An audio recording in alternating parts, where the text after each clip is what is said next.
by AACT Annual Meeting and Clinical Lab Expo Exhibitor University.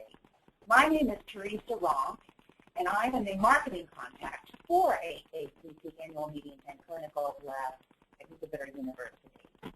The AACT Annual Meeting and Clinical Lab Expo Exhibitor University is a free resource for you and your exhibiting staff focused on expanding exhibiting know-how, the operations that are going on in the show, deadlines, and providing sales and marketing tips. And this is all to help you improve your company's exhibiting performance and ROI.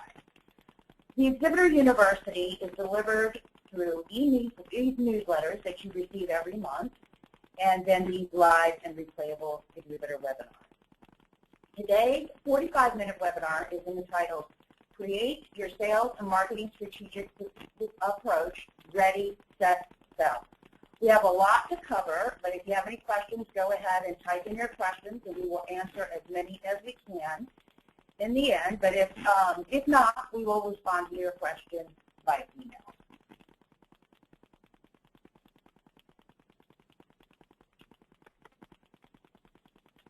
Okay, well, we've got great news. We've got some new things that for 2015, and I thought I would just quickly go over those new things.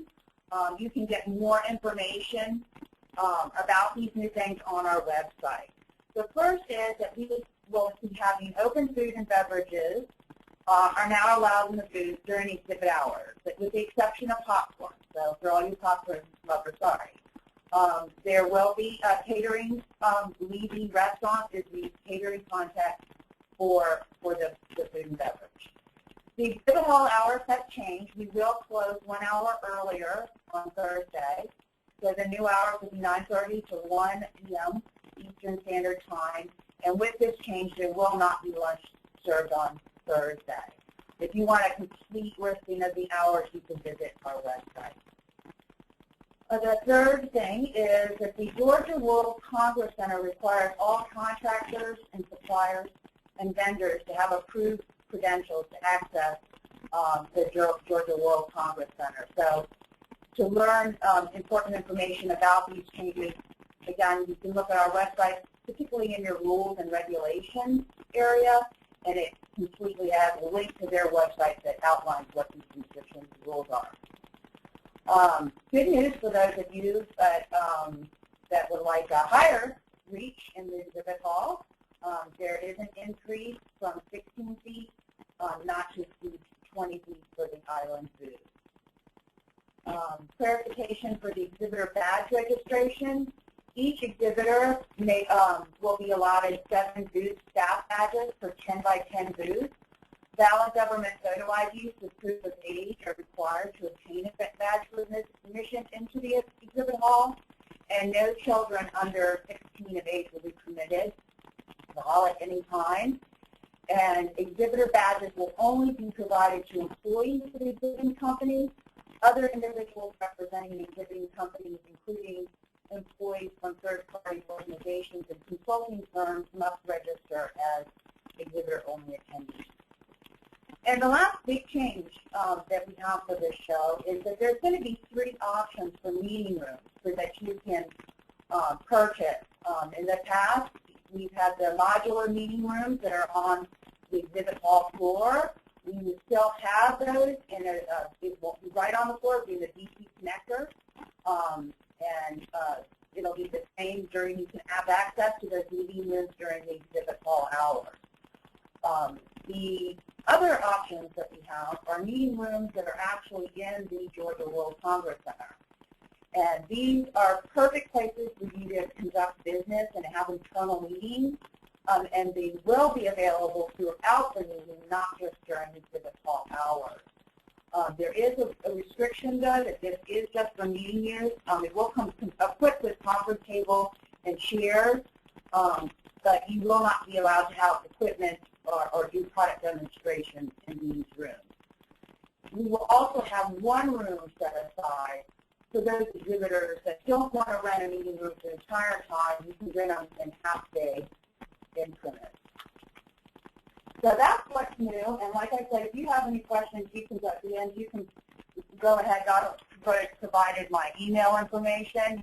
And if you need help finding, on our website, the particular new things that I've talked about, I'll be happy to point you in the right direction. So, let's go on to the presentation. Our presenter today has 3 decades of experience in working trade shows. She's an exhibitor in the booth, the sales leader for booth staff, as well as coach and trainer for booth staff.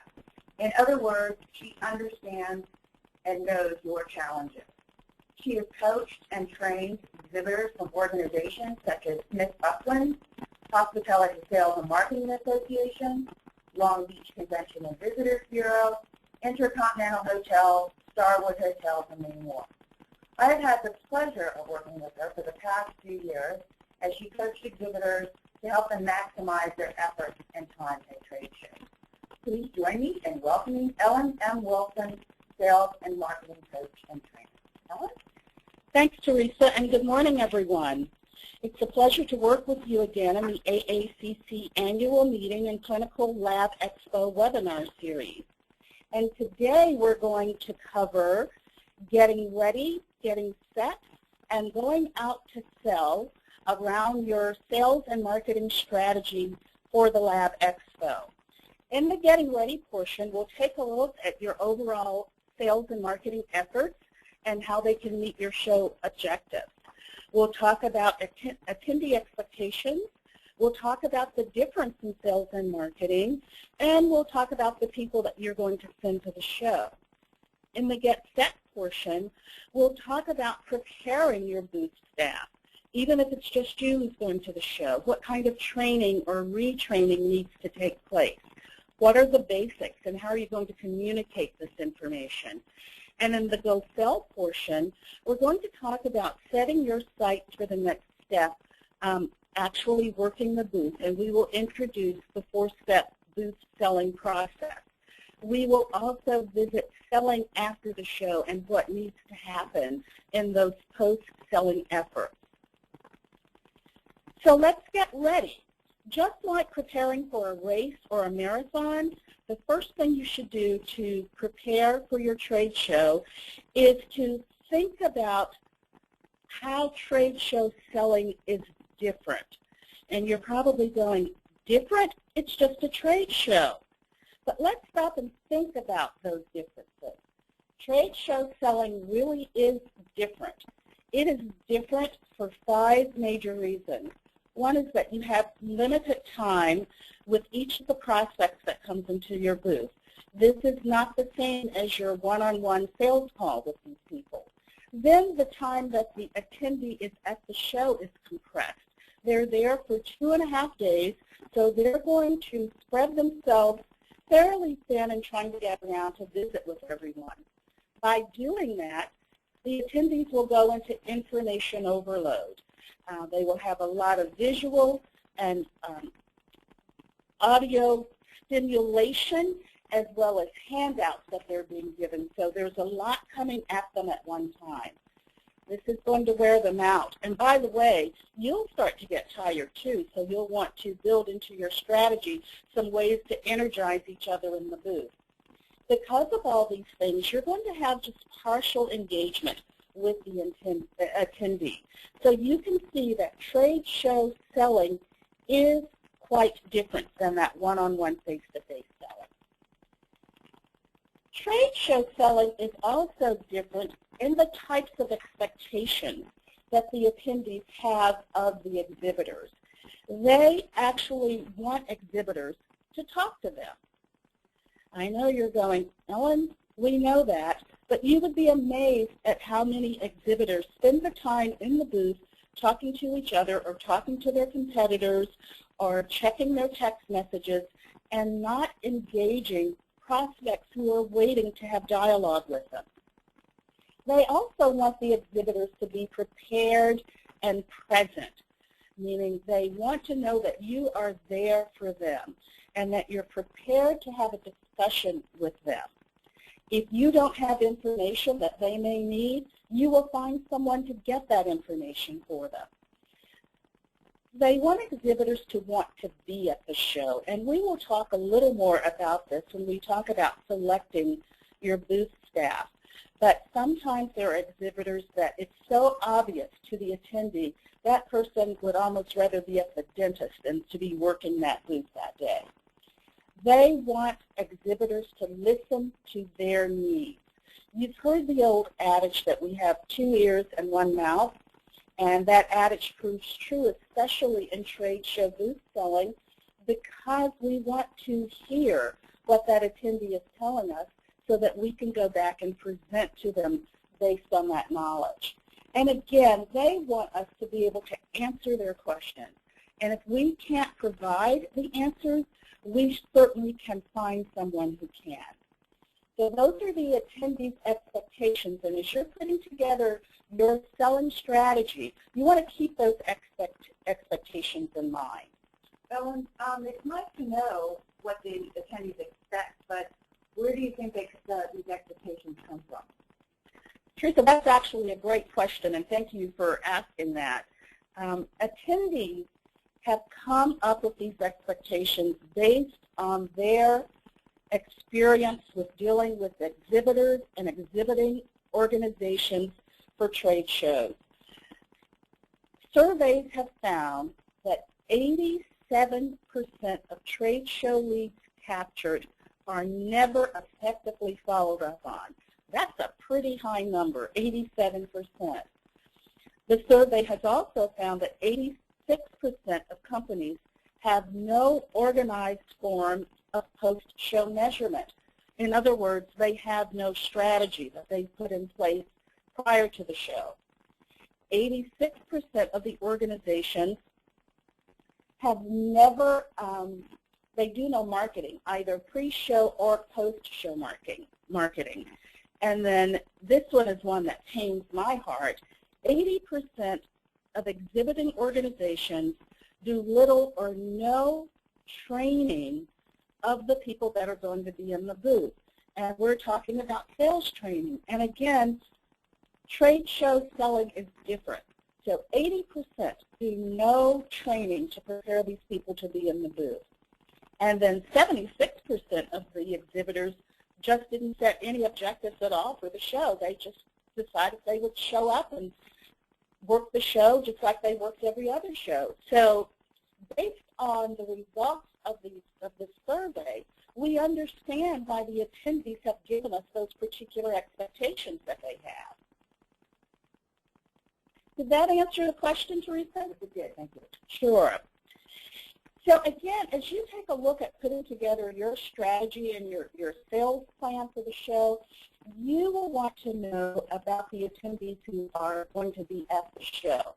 When you look at this particular slide of attendee demographics, it's showing you the organization's primary function who are going to be in attendance. And this is based on data that was collected after the 2014 show. Also, as you're putting together your strategy, you want to look at what are the business interests of these attendees. You see there that 41% of them are coming to not just evaluate, but also to acquire new lab products. You look down there in bold at the bottom of this slide, and I think these are some pretty impressive numbers, where 69% of the attendees surveyed plan to make a purchase within 2 years based on their interaction with the exhibitor. 50% plan to make a purchase within 1 year. Now, why are we pointing this out to you? It goes back to sending the right people to be at the show that can make these numbers turn into realities for your organization. Here we take a look at how the attendees like to walk the floor. You see these numbers, these percentages are pretty close, from 59 to 44, but again, they're telling us they want interaction with the exhibitors. They want to see product demonstrations. They want hands-on interaction. Some want to collect literature and materials, and some want to talk with and share with vendors they already know. Again, this proves that they want to interact with you, that they're not just there to pass the time, and you need to plan your strategy and plan the people that are going to be at the show to make this a reality.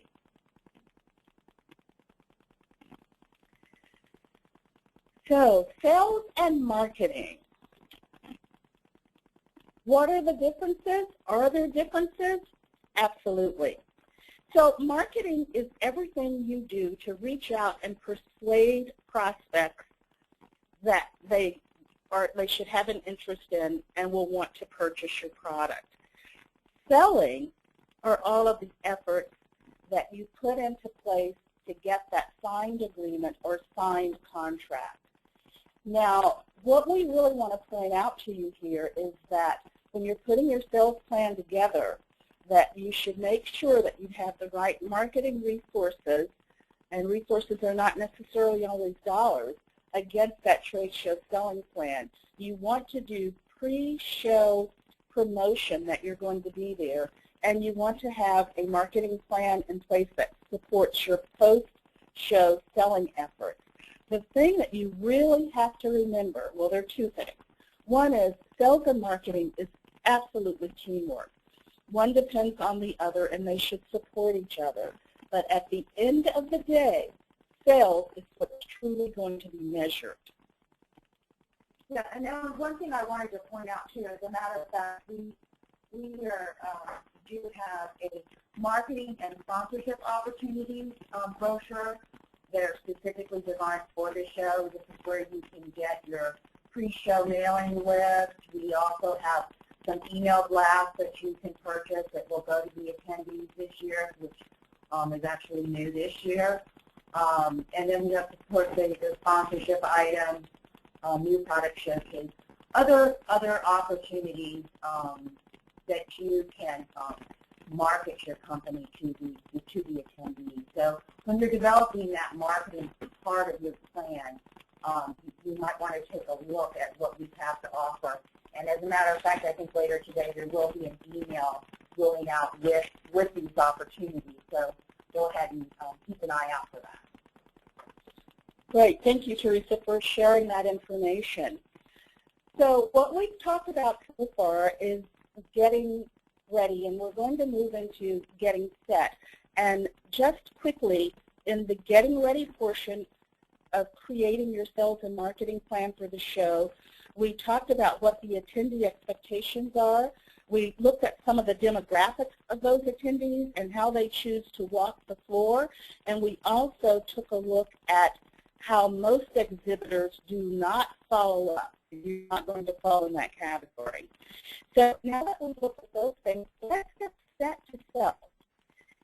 So the number one thing that people will remember about your presence at the trade show will not be the wonderful graphics of your booth. It's going to be your trade show booth staff. So who's minding your booth? Essentially, who is minding and promoting your organization's business during that show? Whose hands do you want the success of your organization to be in during the 2.5 hours that people are at the show? Those are questions to ask yourself as you think about, are you sending the right people to the show? Your best salesperson, your number one salesperson, may not necessarily be the right person to have at the show. That person may be terrific in one-on-one selling, and obviously if they're number one, they're doing a great job. But when you put them into this multitasking selling environment of a trade show, they may not be the ideal person. You also want to make sure that you're providing information to your booth staff. What is your strategy? What are your goals? What are your objectives? And you want to train and coach them to be a successful trade show booth salesperson. So to give you an idea of what you're going to look for and finding the right people to send to the show, certainly someone with a good attitude. And I can almost hear you all collectively saying, well, Ellen, we know that. However, if the person doesn't want to be at the show, their attitude is going to reflect that. And the attendees will see that. And you may also be thinking, well, they don't have a choice. If I tell them to go to the show, they should go. You're right, they don't have a choice. But do you want to force someone to go to a show when, again, your organization's success is in their hands for 2.5 days? They need to be approachable. And that means that they are prepared to engage with the attendee, not reading their text, not sending emails, not chatting with competitors and colleagues. These people also need to be knowledgeable, both of your product and your competition. They should know as much about your competition as they know about their own product. And they should be outgoing and enthusiastic. And this sort of goes back to having the right attitude. But again, you don't want someone in the booth who's going to be at the back of the booth with their arms folded and not ready to engage. You want someone who's going to be a good listener. And I mentioned earlier that the ability to listen should take twice as much effort as the ability to talk. And you want the person to be a good communicator. That means that they will be able to give back to the attendee what they've heard, and they give it back to the attendee in the form of a verbal presentation of your product and your organization based on what they've heard the attendee say. People in your booth need to be polite to shoppers. When we looked at how people walk the trade show floor, some of the attendees said that they just want to be there to share information or to interact with people that they've done business with in the past. Now that may mean that they don't have business for you this year. It could be someone new who's on the trade show floor, and they may not have business for you this year. They are, in fact, shopping. But you know what? They may have business for you next year or in the following year. So you want to be polite to these shoppers, yet also be respectful of your own time and protect your time so that you can talk with those prospects who are almost ready to buy. People in the booth cannot be afraid of rejection. And again, we will say, well, all salespeople know that no rejection is personal. But we are all human, and to a degree, we do tend to take it personally, but it's not directed at us. So we need to move on from any type of rejection and go forward with the next prospect. And want someone in the booth who can work a crowd. Again, this is not that one-on-one selling. And great as it would be to be able to stand there with one particular prospect and engage them for a long period of time, trade show selling is not designed to do that. Now, Teresa mentioned at the top of the webinar some of the new things that are coming up, and some of those things were meeting rooms. So maybe what you would want to do with those prospects that you need to engage a little longer is to schedule a time in one of those meeting rooms after the trade show to meet with them. But in the booth, you have to be able to work a crowd and do what I call multitask selling. So once you've selected the right people to be in your booth, you need to communicate with those people.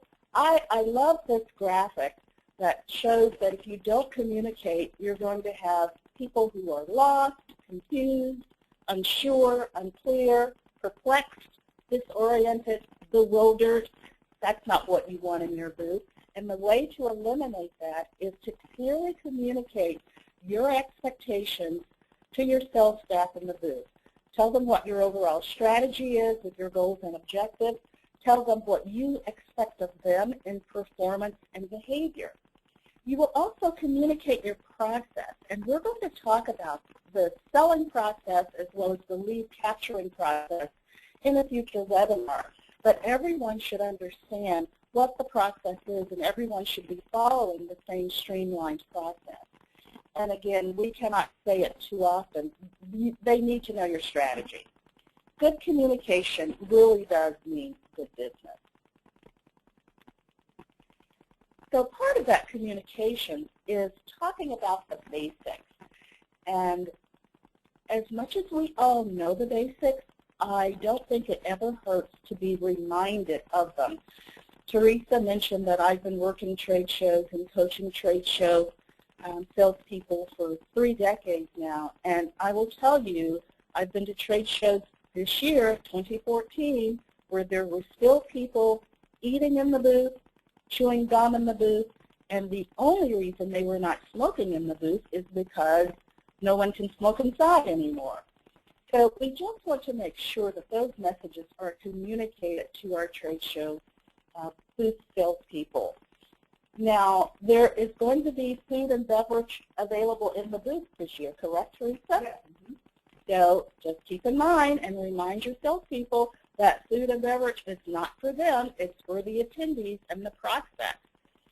The other parts of the basics that we want to keep in mind would be the person's appearance.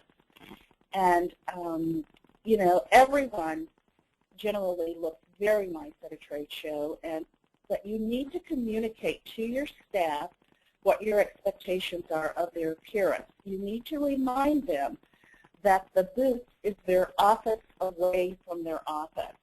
And if you choose to have a quote-unquote uniform for your trade show booth staff, keep in mind everyone's body type is different, so choose something that flatters everyone that's going to be in the booth so that no one feels uncomfortable and they're not pulling and tugging and worrying about how they look, because if they're concerned about those things, they cannot interact with the attendee. We've already talked about attitude, and body language is something that we're going to talk more about in a later webinar, but it is important to be aware of body language.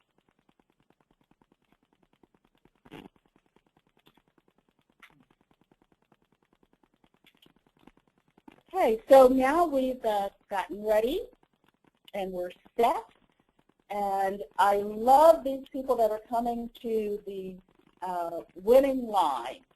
So we're going to go out and sell in the booth. And how are we going to make that happen? So once again, while we're getting going here, I just want to remind you, trade show selling is different.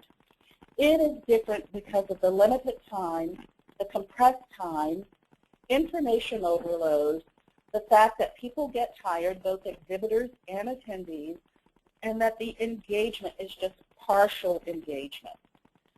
So keeping that in mind, that the trade show selling is different, we want to take a look at a 4-step process for selling at the trade show. And I'm just going to check in with Teresa for a minute and see.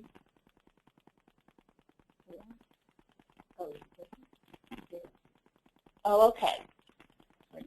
I just wanted to check to see if we had any questions before we moved on. I apologize, and Teresa says we do not. Yeah, we do have a couple questions. Oh, we do? Yeah. Okay. Yes, of course we do. I'm a former employee of Nordstrom, and I enjoy wearing trender clothing, and I feel like stand out in a bad way in comparison to other women working attending the show. Should I dress more conservatively? Wow.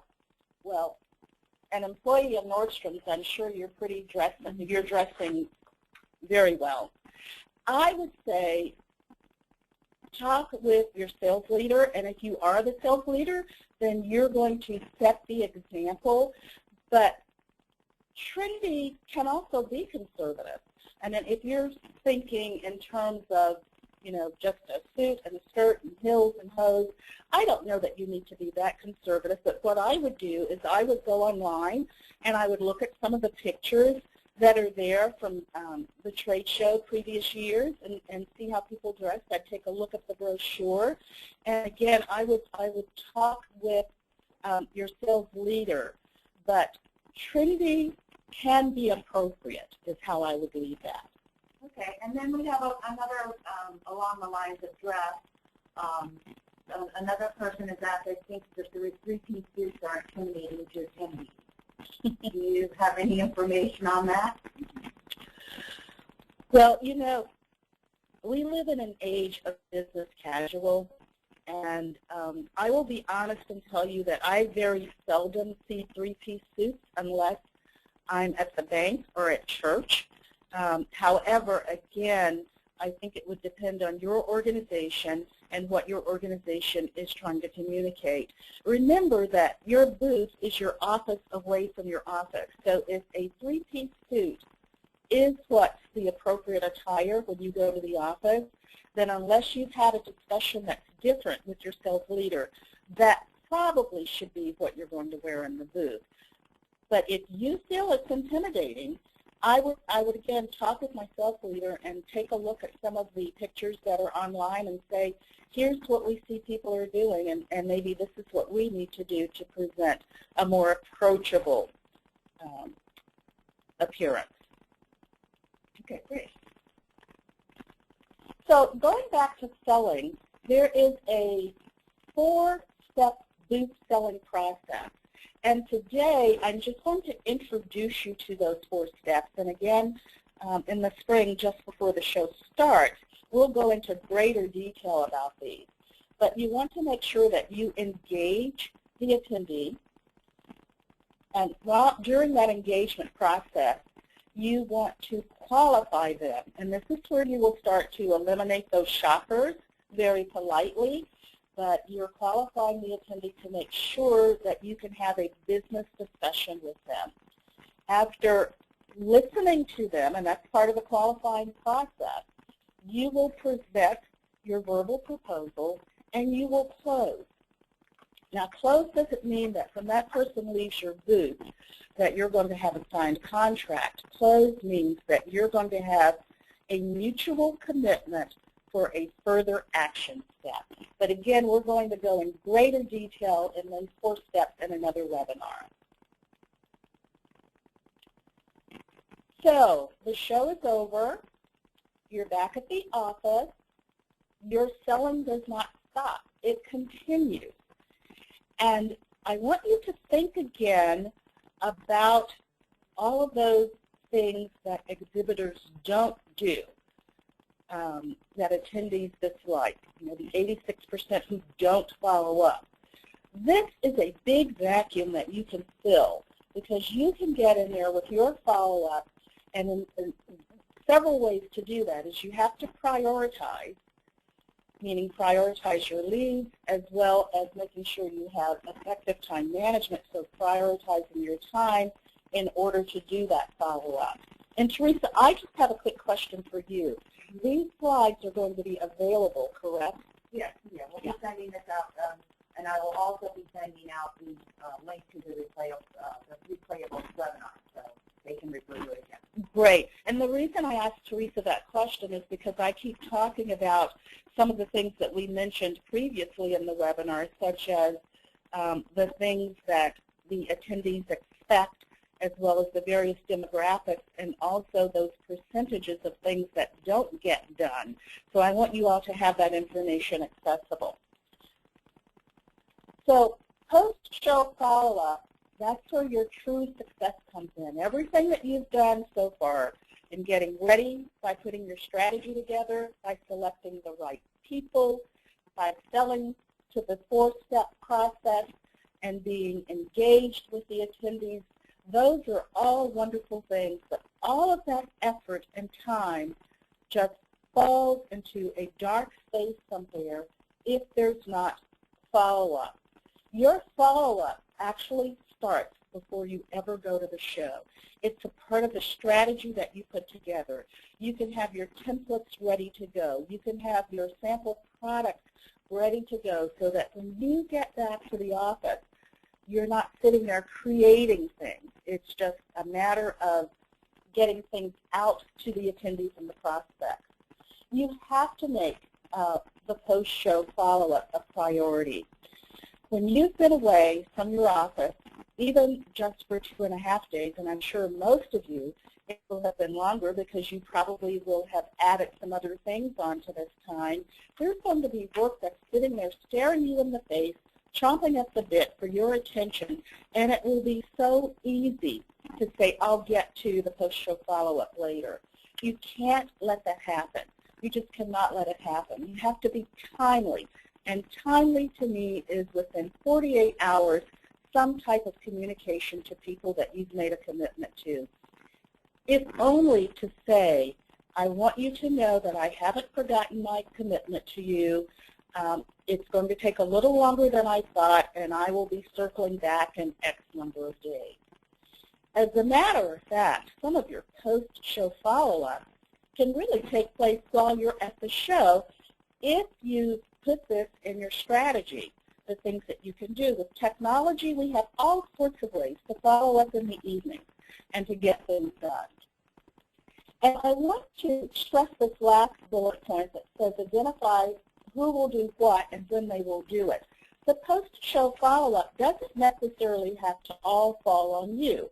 Again, build this into your strategy. Maybe it's someone back on the home front that as soon as a prospect leaves your booth, you're sending them a message, not in the booth in front of prospects, by the way, but you're sending a message that says, please get XYZ out to Ms. Teresa Ronk by the close of business today. Now, how impressive will that be to that person, that they're hearing from you before business even closes that day?